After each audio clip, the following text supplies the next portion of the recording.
I didn't take the job for the love of books. I took it because the pay was steady, the hours were dead, and I thought a library would be quiet.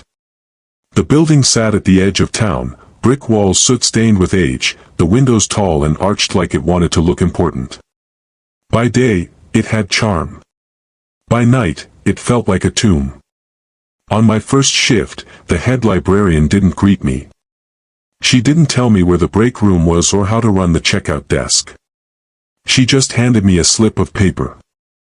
The edges were yellow, the ink faint, but the handwriting was sharp, deliberate. She said only, "Follow them. If you don't, you won't last the week." No smile. No wink, like it was a joke. She turned and left, her shoes clicking on marble until the sound disappeared into the dark. I unfolded the paper. Rules for the night librarian. Rule number 1. Do not speak after midnight. Silence keeps the books calm. If you do speak, leave the building immediately and do not return until the following sundown. Return earlier and you will not be alone. Rule number 2. Never read aloud. The words on the page are not yours to give voice. If you read aloud, shut the book and place it backward on the shelf. Then keep your eyes shut until the whispering stops. Rule number 3. If you hear whispering, ignore it.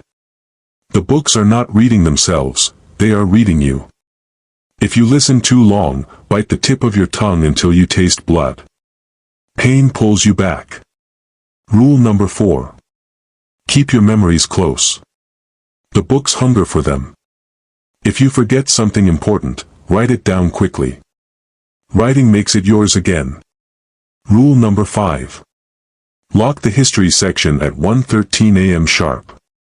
Not 1:12. Not 1:14. If you forget, reshelve 5 books backward while reciting today's date. Do it before 1:30 a.m. or the past won't stay put. Rule number 6. Do not touch the red leather book. It knows your name.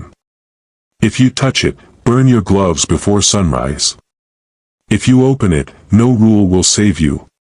Rule number 7. When shelving, always start from the bottom row. Never the top.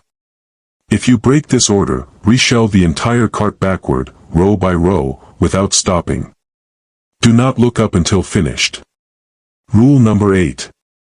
If a book appears where it shouldn't, leave it there. It isn't lost. It's waiting. If you move it, it may follow you home.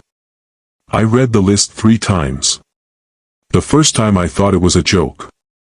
The second time I started to wonder if it was some weird hazing ritual. By the third time, I didn't want to laugh anymore. At 11:59, the clock over the desk ticked louder than it should have. When the hand struck midnight, the sound seemed to ripple through the air. The silence afterward wasn't just absence of noise, it was a silence that listened back. I kept my mouth shut. Just in case. The first hour was uneventful. I did my rounds with a flashlight, checking the aisles. The shelves stretched like dark canyons, endless rows of spines glinting under the beam. The deeper you walked, the heavier the air felt. At 12:20, I heard it. Not footsteps. Not the building settling. Whispering. It drifted from the philosophy section, low and steady, like someone talking behind a wall. I froze. My hand tightened around the flashlight. Rule 3. If you hear whispering, ignore it. The problem was, the whispering wasn't random. It was familiar. You never should have taken this job. You know what waits in the dark at home, don't you? My breath hitched. The voice was mine. My thoughts, thrown back at me but twisted, like hearing yourself on a recording that doesn't quite match. I felt myself leaning closer. My body didn't feel like mine. My heartbeat slowed, dulled. The words were pulling me in. The paper crinkled in my pocket. I forced myself to pull it out. The contingency, bite the tip of your tongue until you taste blood. I did. Pain spiked. The metallic tang filled my mouth. The whispering faltered, like a broken radio signal, then slid back into nothing. When I lifted my flashlight, the aisle was empty. But several books jutted from the shelves, spines angled out like they had leaned forward to watch me. I walked away without fixing them. Rule 8, if a book appears where it shouldn't, leave it. That was the first 20 minutes of my first night. By 12:45, I wasn't laughing anymore. At 1 a.m., I remembered Rule 5. The history section had to be locked at exactly 1:13. I made my way there early, not wanting to screw it up. The shelves loomed taller in that part of the library, the air colder. The lock was an old brass thing with a heavy key. I stood there with the key ready, checking my watch. The second hand crept forward. My palms sweated. 1:12, I slid the key in but didn't turn it. Not yet. 1:13, I twisted. The click echoed sharp through the silence. For a second, nothing happened. Relief washed through me, until I saw movement. Behind the glass, in the dim of the history section, a figure shifted between the shelves. Old-fashioned clothes, a top hat, a cane. He walked slowly, tracing his fingers along the spines, humming under his breath. I stumbled back, heart pounding. The door was locked. He couldn't get out. But the rules hadn't said anything about people being inside. I didn't move until the figure faded like smoke into the dark. The humming lingered long after. I told myself I imagined it. But the key was warm when I pulled it out. The rest of the shift passed in uneasy silence. I didn't break any more rules. I didn't want to know what would happen if I did. At 6 a.m., the light through the windows felt unreal, too sharp, like the night hadn't really ended. When the head librarian returned, she didn't ask me how it went. She didn't say good morning. She just looked at me, eyes flat, and said, "You followed them." I nodded. My mouth was dry. "Good," she said. Then she walked past me, her heels echoing on the marble like punctuation marks. I left without another word. That was my first night. And it was the last time I thought the rules were only rules. I came back the second night with the rules already burned into my head.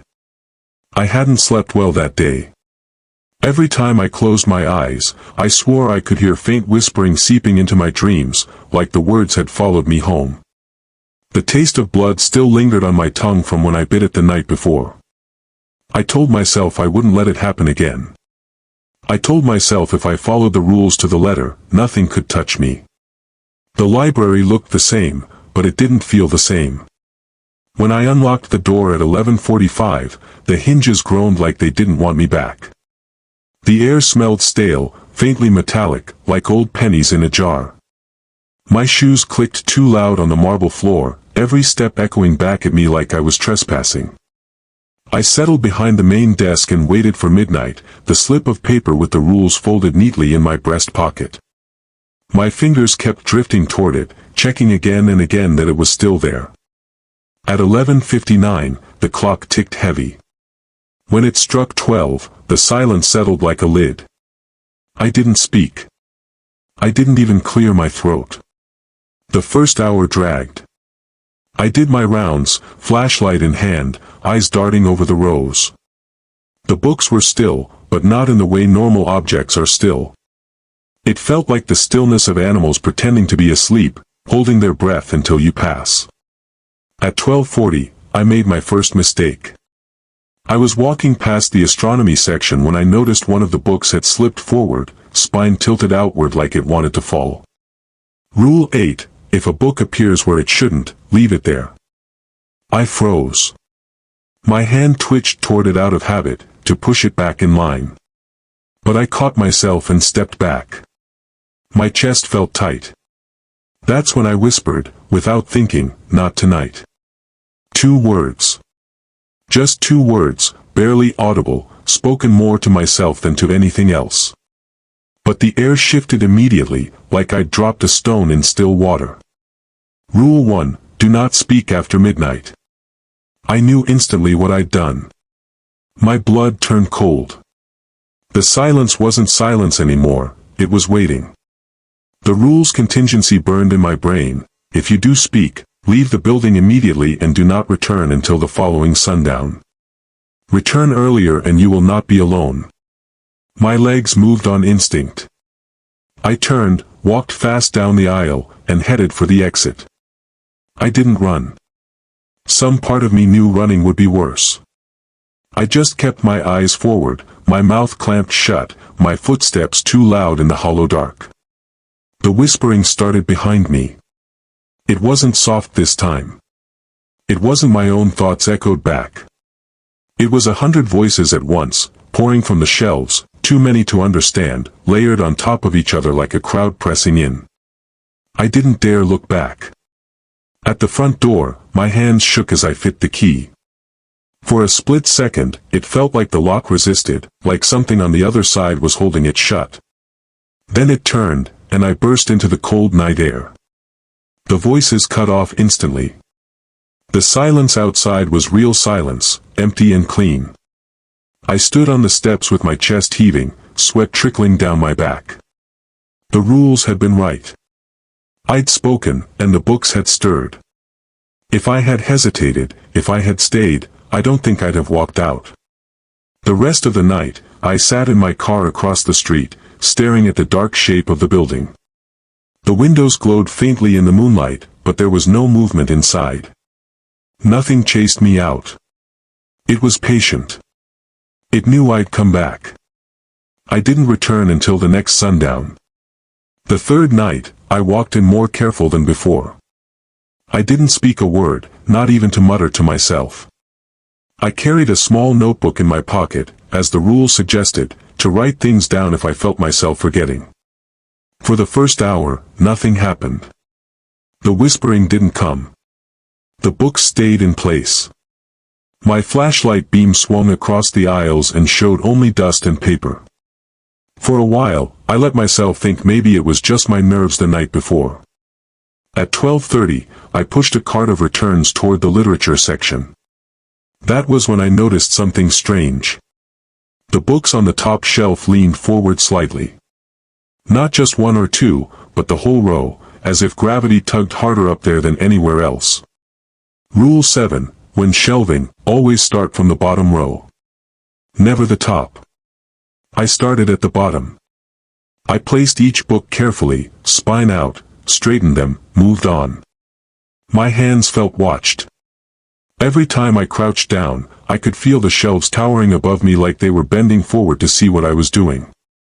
By the time I finished the bottom row and moved to the second, the air felt heavy. The smell of dust was stronger, clogging my nose. I didn't look up. I just kept shelving. Halfway through the third row, I heard something slide. I froze. Slowly, I turned my head. One of the top shelf books had fallen to the floor. But when I looked closer, I realized it hadn't fallen. It was upright, standing on its bottom edge, balanced perfectly, like someone had placed it there. I stared. My hand twitched toward it. Rule 8, if a book appears where it shouldn't, leave it. I stepped back. The book tipped over slowly on its own, spine thudding against the floor. The sound echoed too long. I finished shelving the rest of the cart without looking up again. My hands shook the whole time. When I pushed the empty cart back toward the desk, I passed the spot where the book had fallen.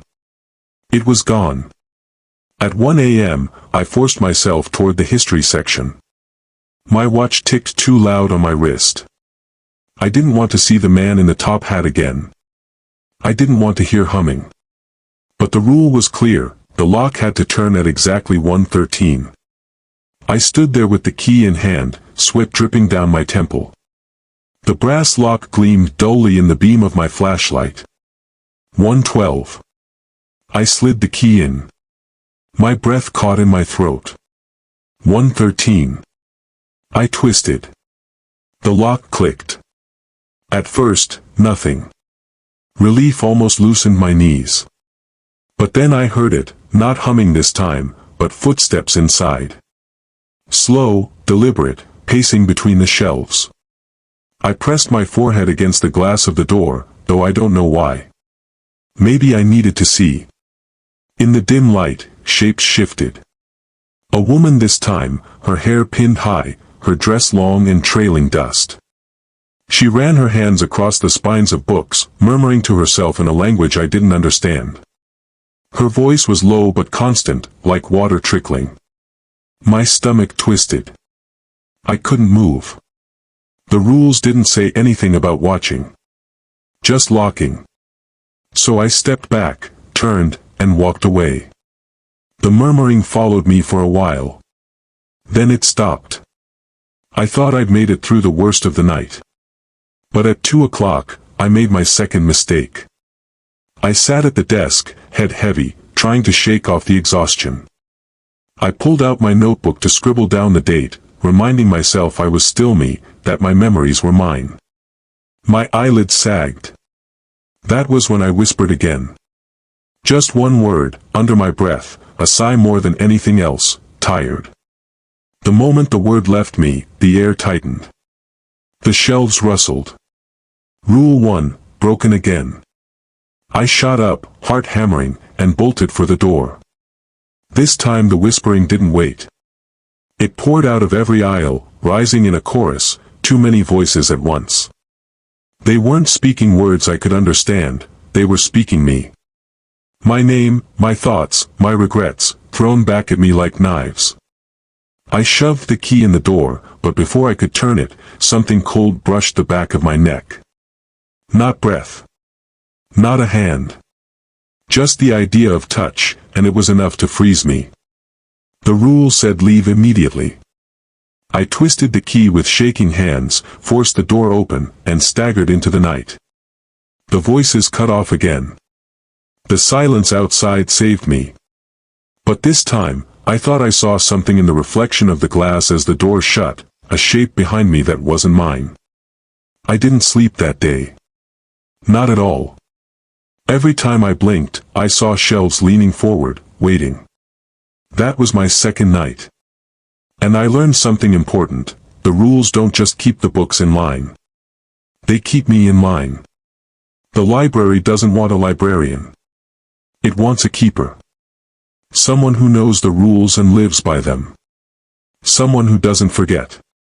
I wonder sometimes if the job was ever about watching the building at all, or if it was about teaching me how to obey. And I wonder what happens if the books ever decide the rules aren't enough anymore. The third night I walked into the library, it felt like stepping back into the mouth of something that had already tasted me once. The doors creaked as they closed behind me, the sound too much like teeth. I told myself I wouldn't slip again. No whispering.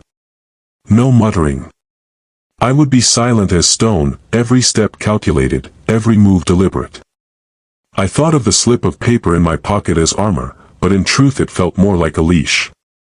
By midnight, the silence inside had weight, like water pressing against my chest. I forced myself to breathe evenly. The shelves loomed in neat rows, but they weren't orderly, not really. They leaned. They waited. I pushed the return cart toward geography. A heavy stack of atlases sat on top, their covers cracked with age, spines fraying. The books looked older than the town itself, the kind of things that should have been in a museum basement, not a public library. Rule 7 whispered in my head, start from the bottom. Always the bottom. I crouched low, sliding the books into place one by one, the dust rising in clouds around me. It was halfway through the stack that I noticed one of the atlases on the shelf wasn't like the others. The leather was deeper, shinier, and when my flashlight passed over it, the light seemed to sink into the cover instead of reflecting. I froze. I knew which one it was before I let myself think it. The red leather book. Rule 6. Do not touch the red leather book. It knows your name. But it wasn't supposed to be here. It was supposed to be somewhere else. Somewhere hidden. And yet there it was, pressed between World Atlas, 1890, and Continental Survey, 1923, its spine thick, swollen, pulsing faintly like a vein. I backed away, hands lifted as if I were being held at gunpoint. The rule's contingency flashed through my mind: if you touch it, burn your gloves before sunrise. If you open it, no rule will save you. I hadn't touched it. Not yet. But I could swear the book leaned toward me, just slightly, the way a listener leans in. I left the rest of the cart unfinished. My supervisor would never know. The books would. But better their anger than the red one's attention. As I wheeled the cart away, I heard my name. Not shouted, not spoken loudly, but breathed. One word, soft and intimate, sliding out from the geography section like a draft. Name. I didn't look back. By 12:30, I was in the reference section, straightening shelves. That was when the whispering started again. I froze. This time, it wasn't my voice. It wasn't even English at first. Just a soft rush of syllables, rising and falling, until suddenly it was clear. Do you remember the smell of her cooking? The sound of her laugh? My mother's voice. I gripped the edge of the shelf until my knuckles whitened. My mother had been dead 10 years. Rule 3, if you hear whispering, ignore it. If you listen too long, bite your tongue until you taste blood. But I couldn't ignore it. Not right away. Her voice was so close. If I turned my head, I thought I'd see her standing between the aisles, apron dusted with flour, humming like she used to. You've forgotten already, haven't you? How her eyes looked, the exact shade of them. I bit my tongue. Hard. The blood came sharp and hot, grounding me. The voice faded into static, then silence. I sagged against the shelf, chest heaving. My notebook. I yanked it out and scribbled. Her eyes were brown. Dark brown. Like coffee. The act of writing felt desperate, like pinning down a butterfly before it could flutter away. I didn't want to lose her piece by piece to the hunger of the books. When I looked back up, 3 volumes had shifted outward on the shelf in front of me. Their titles gleamed faintly: Memory and Mind, The Art of Forgetting, Revisions. I backed away, notebook clutched tight. At 1 a.m., I forced myself to the history section. The brass key weighed heavy in my hand. I hated this part most of all. I stood ready at 1:12. At 1:13, I turned the key. The lock clicked. This time, I didn't see anyone immediately. No man in a top hat, no woman in a trailing dress. Just rows of books behind the glass. But then, faintly, pages fluttered. A book opened on its own. I couldn't see the title, but the pages turned fast, flipping forward, then stopping suddenly, as if settling on something it wanted. And then the glass fogged. Words etched themselves across it, backward, so I had to squint to read them. Do you remember? I staggered back, nearly tripping. The fog vanished in an instant, the glass clear again, the shelves motionless. My notebook shook in my hand as I scribbled, yes. I remember. I won't forget. I didn't know if that counted. I didn't know if it mattered. But the book settled, at least for the moment. At 2:15, I made my worst mistake yet. I was in geography again, trying to finish what I hadn't earlier, when I noticed one of the atlases had shifted. The old World Atlas, 1890, lay open on the floor, its spine cracked, pages spread wide like a wound. Rule 2, never read aloud. I didn't intend to. I really didn't. But when I leaned over to close it, my eyes caught the map, and the names of the towns printed there slipped off my tongue before I could stop myself. Cairo, I whispered. Middletown. Ash Hollow. The air rippled. The sound of my voice made the words crawl.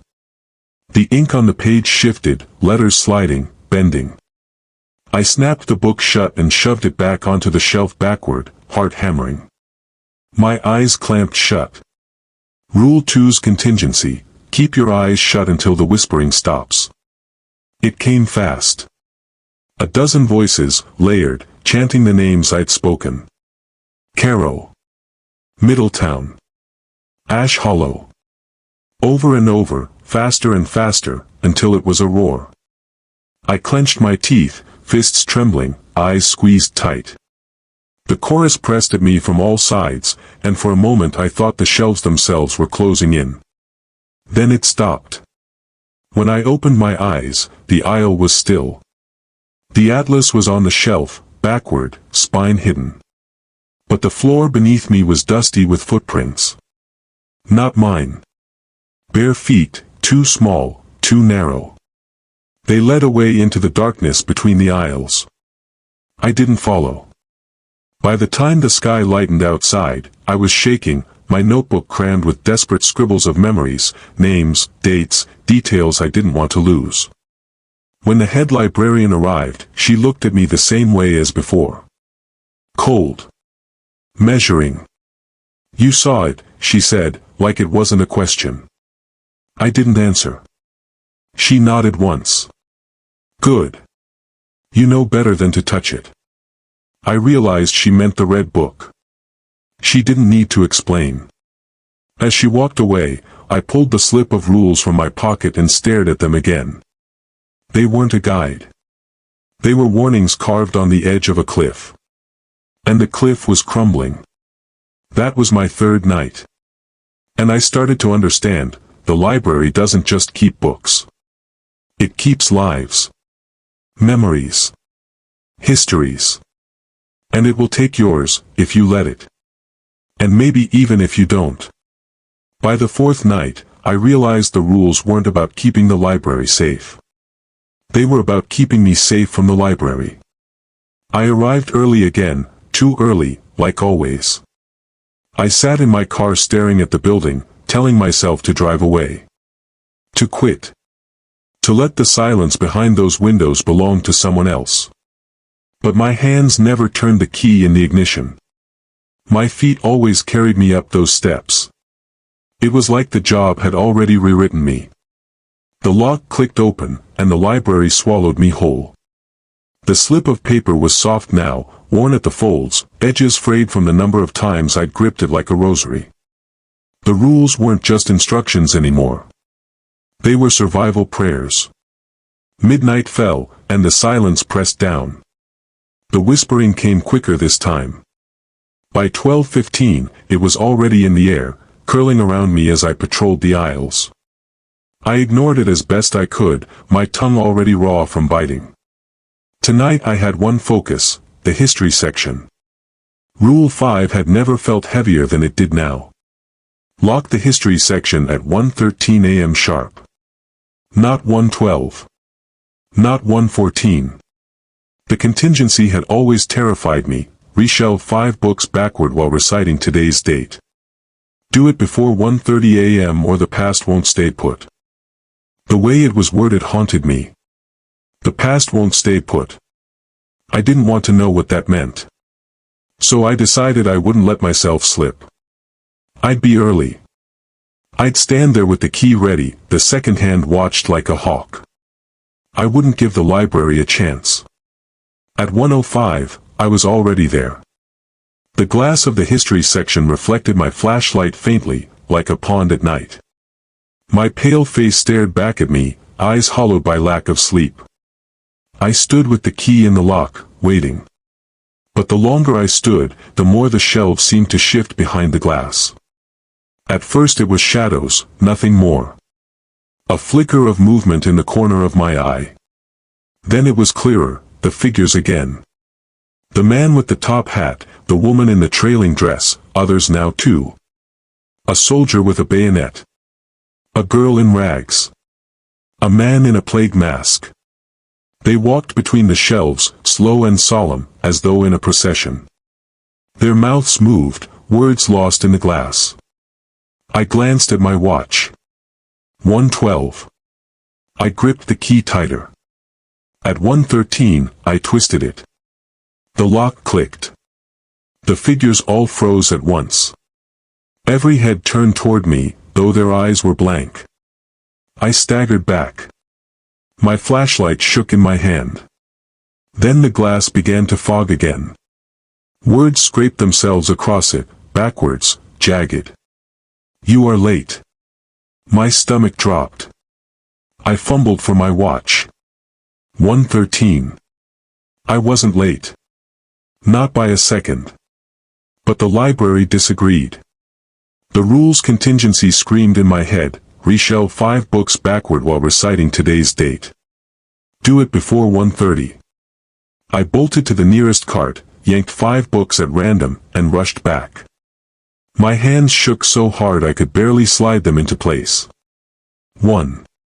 Backward. September 13th, 2025.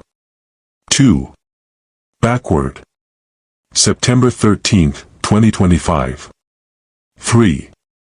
Backward. The whispering rose behind me, furious, like a storm tearing through aisles. 4. Backward. The air went cold. My breath fogged. 5. Backward. The whispering cut off. I stood there gasping, my fingers bleeding from where I'd scraped them against the spines. The glass cleared. The figures were gone. The shelf still. I'd fixed it.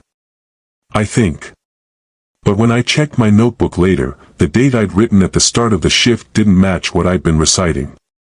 I had written September 12th. I stared at it for a long time. Which was right? Which day was it? The rules had saved me, but they had also unmoored me. I didn't know if I was standing in the same day I'd started. At 1:45, I found the first book that wasn't where it should be. A slim black volume, plain cover, no title. It sat in the middle of the floor, waiting. Rule 8, if a book appears where it shouldn't, leave it there. I froze, the flashlight beam trembling over it. It wasn't dusty. No footprints led to it. I turned to walk away. The sound of pages fluttering followed me. I walked faster. The sound grew louder. I broke into a run, shoving the cart aside, sprinting down the aisle. The fluttering chased me, pages turning themselves, faster and faster, until it was a hurricane of sound. I skidded around the corner, heart pounding. Silence. When I looked back, the aisle was empty. The book was gone. I didn't ask where. At 2:30, the geography section called again. I didn't want to go back there. But something tugged at me, insistent.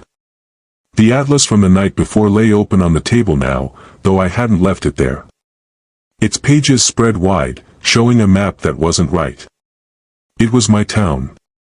But not as it should be. Streets twisted wrong. Buildings where they didn't belong. Roads leading into dark forests that weren't real. And there, at the edge of the map, was my house. Drawn in perfect detail. I slammed the book shut. My hands shook so violently I dropped it. The cover hit the table with a hollow thud. When I looked down, the spine was no longer World Atlas, 1890. It was blank red leather. My name pressed faintly into the surface, as if written from beneath. I staggered back, bile rising in my throat. Rule 6, do not touch the red leather book. I hadn't meant to. But it had meant to touch me. I left it there, trembling on the table, and walked away without turning my back to it. All the while, I could feel it smiling. The rest of the night passed in fragments. Shadows moved between the shelves. Whispers pressed against my skull. Pages fluttered in the dark, though I never saw what turned them. By dawn, I stumbled out of the library, notebook clutched like scripture. My handwriting inside was frantic, desperate. Memory after memory, written down before they could be stolen. My mother's voice had returned in the whispering. I wrote everything I could remember of her, the smell of flour on her hands, the way she sang under her breath, the exact sound of her laugh.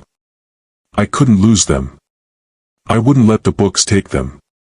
But when I closed the notebook, I realized I couldn't remember if her eyes were brown or green. And no amount of writing could bring it back. That was my fourth night. And I understood now, the history section doesn't just contain the past. It contains all pasts. Yours. Mine. Everyone's. And if you falter, if you're late, it won't just rewrite the shelves. It will rewrite you.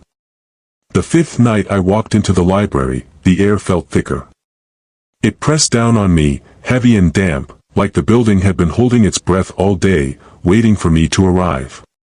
The rules in my pocket were warm from my grip. By now I didn't need to read them, every line was etched into me. But I carried them anyway. I had to. Without them, I wasn't just an overnight worker. I was prey. The whispering started early. Not at 12:15, not at 12:30. It was already in the aisles when I stepped inside, a low murmur that rose and fell in time with my footsteps. I didn't bite my tongue. Not yet. I needed to save the pain for later. The red book had followed me home last night. Not physically, I hadn't found it on my kitchen table or my nightstand. But in my dreams, it was waiting. It sat at the foot of my bed, spine split wide, pages shuffling themselves in slow, deliberate rhythms. Each time I opened my eyes, I saw my name written deeper into the leather. By morning, I wasn't sure which memories were mine and which belonged to it. Tonight, I told myself, I would not touch it. I would not even look at it if I could help it. But I knew it would try. It always tried. By 12:10 I was already in geography. The table where the atlas had been was bare now, but I didn't trust it. I pushed the cart forward, stacking returns where they belonged, always from the bottom up. The shelves hummed beneath my fingers. I ignored it. At 12:20, the sound shifted. It wasn't humming anymore. It was breathing. I froze, hand pressed against the spine of Continental Survey, 1923. The air between the shelves rose and fell like lungs. My flashlight beam wavered as the shadows seemed to swell with each exhale. And then, nestled between the atlases, the red leather spine gleamed. I hadn't seen it a moment ago. But there it was, proud and bright, no dust clinging to it. My name rippled faintly across the leather. Rule 6 pounded in my skull. Do not touch it. Do not open it. I turned to leave. Christopher. The voice was not a whisper this time. It was a command, low and resonant, vibrating through the shelves. My knees nearly buckled. I bit my tongue until I tasted iron. The book laughed. Not loudly, just a ripple through the air, the sound of pages closing too quickly. I staggered back, eyes shut tight. I waited. The laugh faded. When I opened my eyes, the book was gone. At 1 o'clock, I prepared for the history section again. The key was slick with sweat in my palm.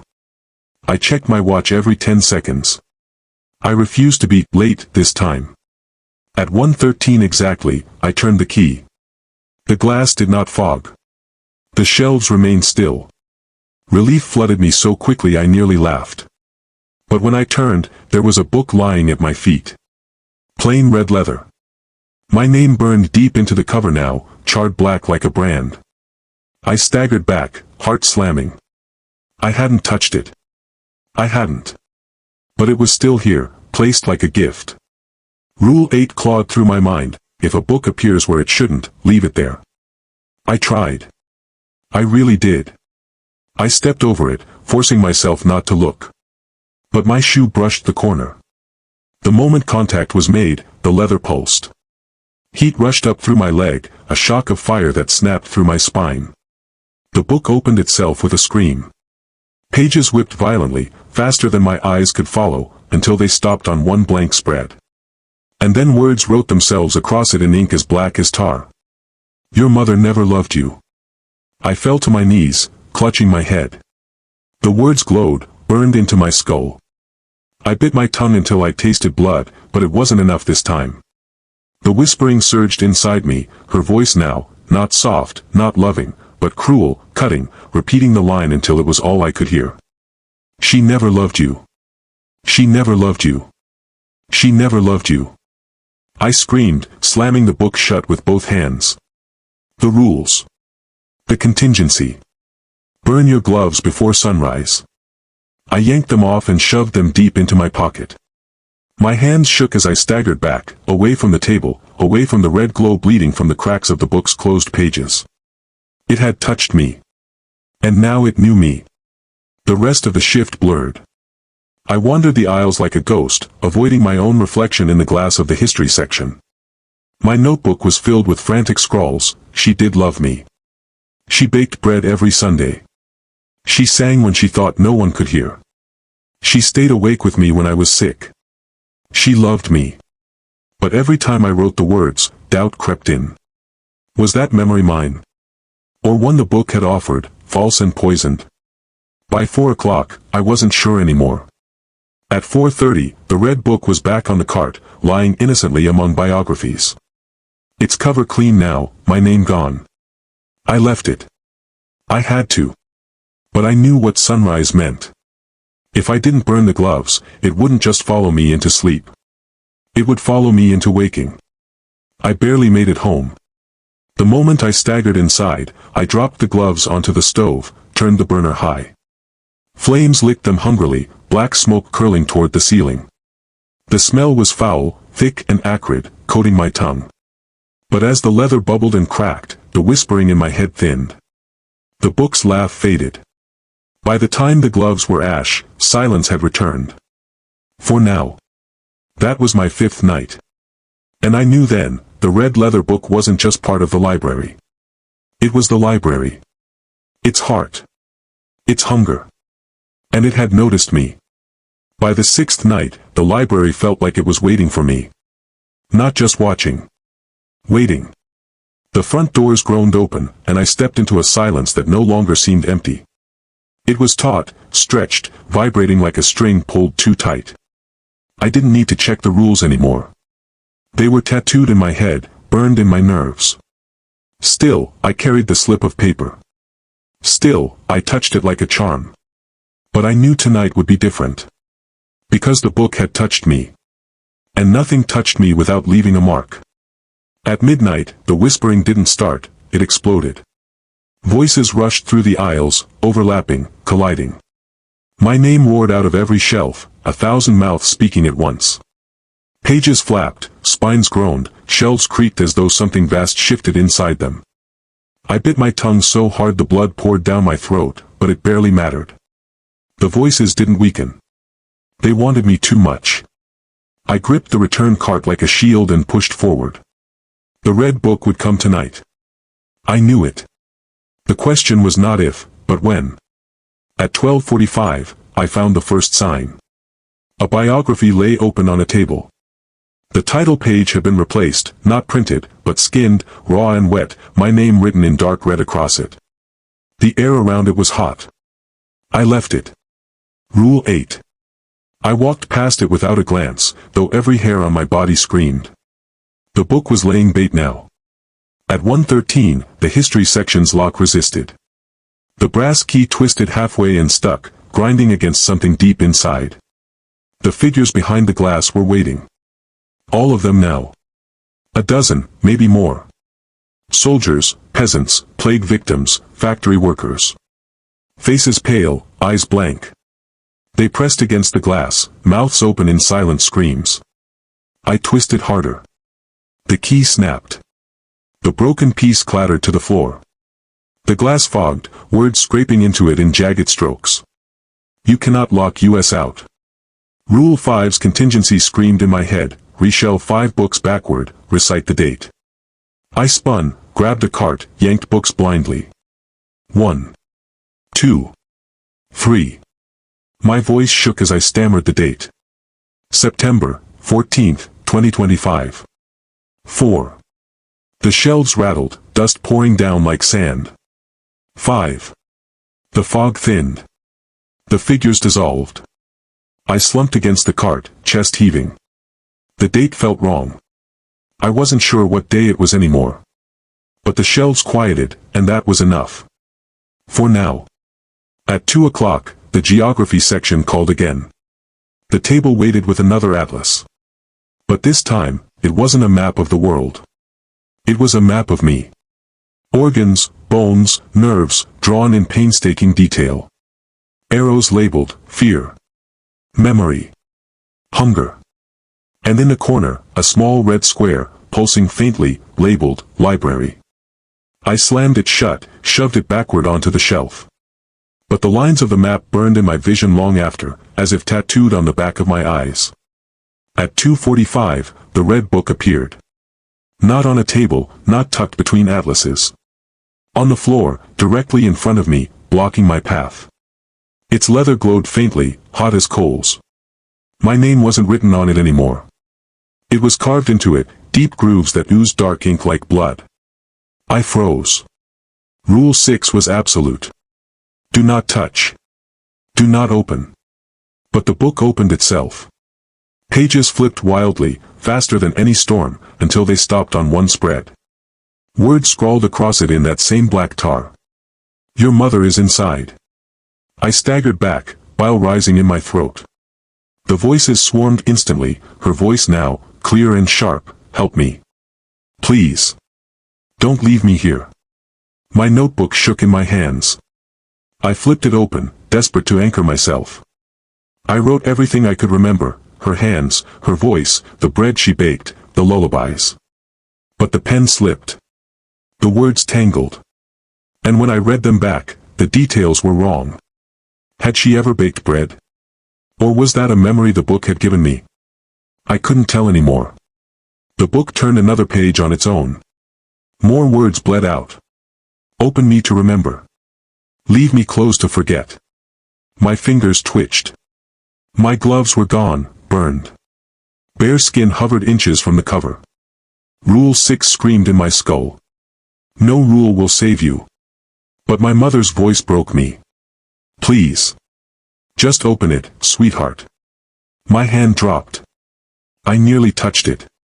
But then the contingency slammed back into my head, if you touch it, burn your gloves before sunrise. I didn't have gloves anymore. Nothing to burn. No protection left. If I touched it now, I was finished. I forced myself back, every muscle screaming. I turned and fled, leaving the book gaping open behind me, whispering my name like a prayer. The rest of the night was war. Every aisle I entered, the book was there. On the shelves. On the tables. On the floor. Pages open, waiting. Each time I fled, it followed faster. The whispering was constant now, deafening. Not just voices but screams, wails, laughter, gasps. Thousands of mouths chewing at my skull. By 4 o'clock, I was weeping, blood streaking my chin from where I'd bitten my tongue raw. By 5 o'clock, I wasn't sure where I was anymore. The aisles bent wrong, stretched into endless corridors. Shelves leaned in, hungry. The book was everywhere. My name was everywhere. And through it all, her voice, help me. Don't forget me. Don't leave me here. Dawn broke at last. The front doors creaked open. Pale sunlight spilled across the floor. The book vanished.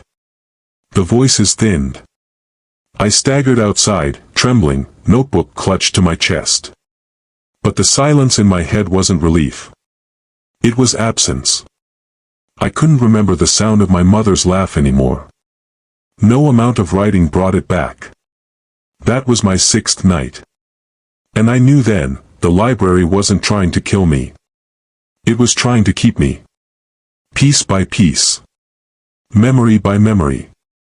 Until there was nothing left but shelves and silence. The 7th night, I knew I wasn't walking into a library. I was walking into its stomach. The air was thicker than it had ever been, humid, rank with the smell of wet paper and mold. The walls sweated. The shelves leaned like ribs closing in. The rules in my pocket were useless now. I still carried them, still held them tight, but I knew. Rules work only when the house wants them to. Tonight, the house wanted me gone, or worse, wanted me inside. I almost didn't cross the threshold. Almost. But something pulled me forward, the same way a tide pulls a drowning man under. My feet moved, and the doors closed behind me with the finality of a coffin lid. Midnight. The whispering didn't wait this time. It screamed. My name tore through the shelves in jagged, overlapping voices, 1,000 versions of it, male and female, young and old, until I didn't recognize it anymore. The sound wasn't inside my ears, it was inside my bones. I tried to walk. Tried to push the cart. But every wheel shrieked, every step groaned, the noise bouncing back at me like laughter. And then the lights went out. Flashlight. Shaking hands. Beam flickering across aisles that stretched on forever. The red book was there, waiting on the floor 10 feet ahead. It didn't whisper. It didn't glow. It simply waited. I turned down another aisle. It was there again. I doubled back, moving faster, weaving through shelves. There again. Always ahead of me, never behind. Rule 6 screamed in my skull. Do not touch. Do not open. But the rules felt like children's games now. The book had grown past them. By 1 o'clock, the chase stopped. Not because I'd outrun it. Because it let me stop. I was back in geography, though I hadn't chosen the way. The table stood ready. The atlas lay open. Not a world map this time. Not a body. My mother's face. Drawn in ink so precise it hurt to look at it. Her eyes, her mouth, the shape of her hair. But blank where the smile should be. Words scrawled beneath it. Do you remember her laugh? I bit my tongue. Hard. But there was no laugh left to hold on to. Only silence. The red book slid onto the table beside the atlas, spine cracking open like a jaw. Pages turned themselves, slow and deliberate. Her voice spilled out. Sweetheart. Open it. Please. Just one page. Don't let them keep me here. I pressed my hands against my ears, but the sound was inside me. The pages stopped on a spread filled with photographs. My childhood. Me on a swing. Me with scraped knees. Me asleep on the couch, her watching over me. Tears blurred my vision. I reached out. And froze. Bare skin. No gloves. No contingency left. If I touched it, I wasn't burning anything after sunrise. I wasn't making it out. I pulled back, shaking, weeping. No, I whispered. My first word aloud in 7 nights. The shelves screamed. Books flew from spines, pages ripping themselves apart. The air filled with confetti of words and letters, a storm of language tearing at my skin. The red book rose from the table, hovering, its pages snapping open and shut like wings. It slammed against my chest. I fell back, the breath ripped from me. The book clung to me, pages wrapping around my arms, my neck, my face. I clawed at it, but every touch burned. Words seared into my skin, into my memory. Forget. Forget. Forget. My notebook. I fumbled for it, tearing it from my pocket, holding it up between us like a crucifix. The red book shrieked. Pages blackened, curling at the edges. The whispering fractured into static. I opened my notebook and screamed into it, not words but memories. I scrawled blindly, furiously, every shred of her I had left, the way her fingers tapped against the counter when she was thinking, the warmth of her hugs, the lullaby she hummed when she thought I was asleep. The words filled the page, shaky and desperate. The red book convulsed. It pressed harder against me, trying to rip the notebook from my hands. But I clutched it tighter, pressed it against my chest, against my heart. You can't have her. I screamed. For the first time, the library went still. The shelves froze. The whispering silenced. The book shuddered, then tore itself free, pages snapping shut so violently the sound echoed like thunder. It dropped to the floor. Closed. And it stayed closed. Dawn came. The doors unlocked themselves. I stumbled outside into pale sunlight, notebook clutched like the last piece of myself. When I opened it, the words were still there. Shaky, uneven, but mine. And faintly, so faintly, I could hear her laugh again. Not perfectly. Not as it had been. But enough. That was my 7th night. And I never went back. The library still stands. I pass it sometimes. Its windows stare at me like eyes, waiting, patient. I know one day it will call again. But until then, I have the notebook. I have her laugh. And that will have to be enough.